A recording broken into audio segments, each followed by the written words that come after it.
this is story of every year before board examination that all children, they come to me and ask only one question that, ma'am, how important diagrams are.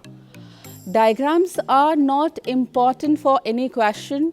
It is necessary thing to explain any question in the biology. Suppose that if I am in the class, I am explaining structure of a flower, but I am not drawing a diagram, how you all will be able to relate with all the parts? In same way, if you are writing an answer of any question in your answer book, in the board examination, and not supporting your answer with the diagram, how that examiner will know that you are knowing each and every aspect properly.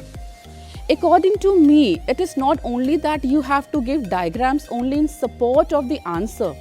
Always when you have to learn any concept, if any diagram is provided, first learn that or practice that diagram, and afterwards that learn the concept. So with the help of diagram, you can draw the diagram in the examination and can elaborate topic according to that diagram. So diagrams are very important, and one and only method is there to learn the diagrams is that do practice of that. If you are going to draw diagrams 2 or 3 times, surely that you will be able to learn that diagram properly.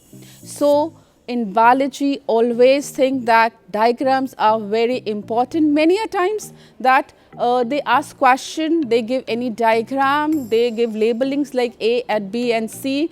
In that question, you have to identify the labelings, and afterwards there are some questions related with that those labelings. So suppose that if you will not be able to identify that, so it is difficult to answer that and you will lose marks. So very important to learn diagrams, to practice diagrams and labelings also.